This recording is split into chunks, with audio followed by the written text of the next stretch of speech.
Campsite. We're going camping. There's a tent over there, but in the middle of your screen, you see Aaron Rodgers at Steelers mini camp. That's where he's getting to know his new team this week. You see him out there in the new jersey. Adam Schefter will tell you how it's all going in Pittsburgh. Plus, Peter Schrager gives you an update on how he thinks it's going to go in the future. Now, Trevor Lawrence is at Jags mini camp. His new offensive and defensive weapon is there in the fold. Travis Hunter, you'll hear from Lawrence a little later on in the show. And also, we stopped by Cowboys mini camp. You see Dak out there. Dak and company are ready to go.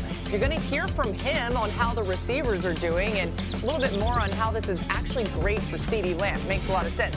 We're so glad that you're with us. Oh, we are in a tent. Thank you for that. I'm glad that happened that way. I wonder what it would be like to go camping with you guys. Peter Schrager, Andrew Hawkins, Adam Schefter here for the hour. So much happening around the league, and you're in the right spot to hear about all of it with us today. Let's begin with the Bengals, you guys. That's where we go first. Star pass rusher Trey Hendrickson is not present for minicamp as he awaits a new deal in Cincinnati. And then Shamar Stewart, who they drafted to bolster their D-line, had been there. He's now left in the midst of a contract dispute. More on that in moments. But first, Bengals head coach Zach Taylor was asked about Shamar Stewart earlier today.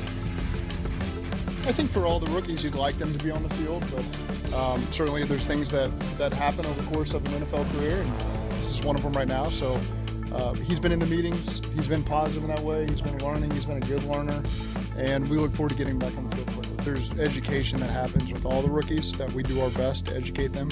Number one, we want to protect our team and our locker room, and so I understand when there's frustration there, but that's how he chose to do it, and that's his prerogative, and we look forward to getting him back in the fold.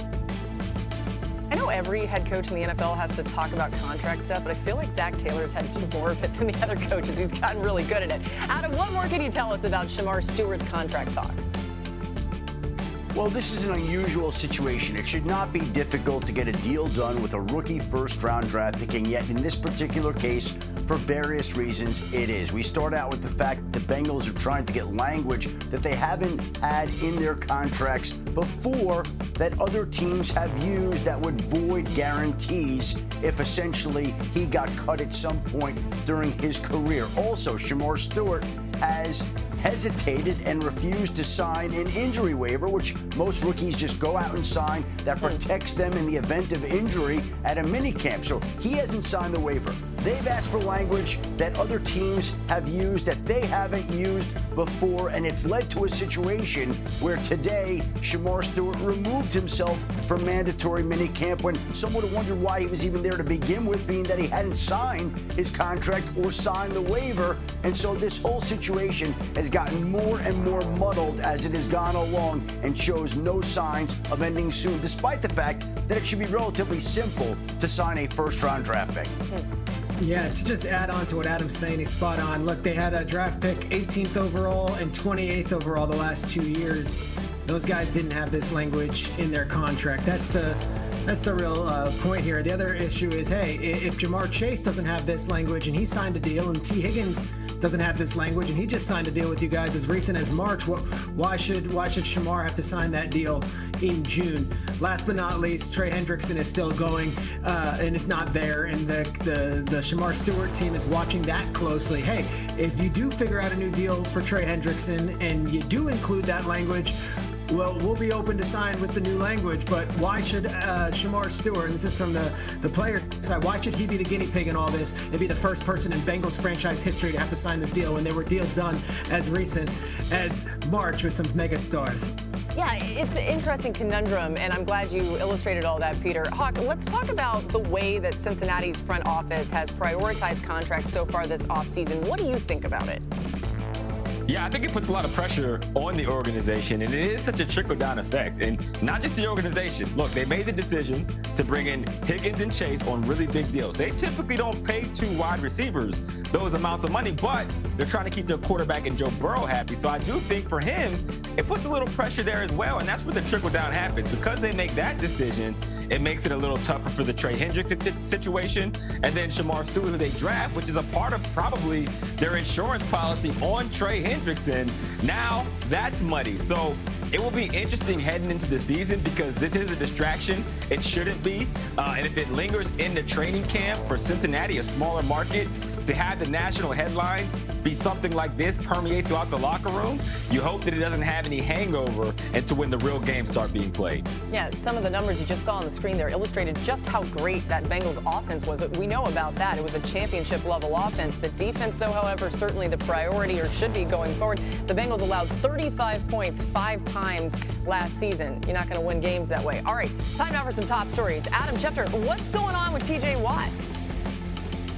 He is not at mandatory minicamp in Pittsburgh, despite the fact that Aaron Rodgers is. TJ Watt is looking for a new contract. Mike Tomlin told reporters today that he's confident that something will get worked out because both sides want it to get worked out. It just has not gotten done yet, and until it does, Watt does not plan to show up there. He's skipping his mandatory minicamp to make a statement. The same is true in Washington with the Commanders' standout wide receiver Terry McLaurin, who's looking for a new deal in an offseason where Jamar Chase, T. Higgins, DK Metcalf, amongst others, have gotten paid. And McLaurin has produced with the best of them, had huge numbers, wants a big new deal. The two sides have not gotten close to getting that deal just yet. And the biggest deal of all that's expected to get done at some point this summer is from Micah Parsons, who is expected to become the highest paid defensive player in NFL history whenever that deal gets done, and both sides are working to make it happen. It should get done at some point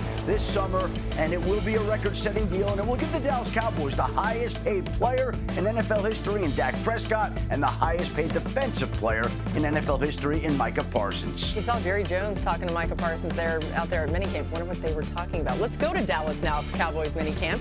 Oh, look at the tent there. We got the star on the tent. That's cute. Little campfire. Dak Prescott is there. He's healthy finally, as you see him right there on the field. This from today.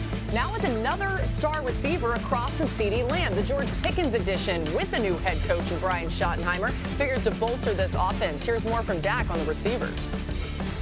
It's valuable CeeDee being here. I mean, it's hard to even put in comparison him being here, the work we're able to get versus last year versus him under the contract negotiations. But just to have him here, having these practices, getting off to a good start, understanding each other, what we're trying to accomplish, has been monumental. And then obviously adding GP, something that's been monumental. And I've said it before, when you bring in guys like that, talented guys I've played with over the years, that you look at their resume and they're winning, I mean, that's credit to them. They make that process of me getting to know them that much easier. They know how to get separation. They know how to win at the ball. For me, it's just about learning their bodies and just make sure communicating a few things for them. Dak just spoke moments ago. Todd Archer, our Cowboys reporter, is out there at minicamp as well. Todd, what stood out to you about watching Dak in this Cowboys offense now with these new additions? Yeah, Laura, a couple things. Really, over the entire offseason, a lot more shifts, motions, things we hadn't seen from the Cowboys offense, and then speed. George Pickens talked about that on Tuesday. There's speed everywhere that can open up this scheme. Last year, the Cowboys had just 47 pass plays of 20 yards or more. Compare that to 2 years ago, and they had one of the best offenses in the league when they had 64 passes of 20 yards or more. But now remember, Prescott missed the final 9 games last year with that hamstring injury. He's been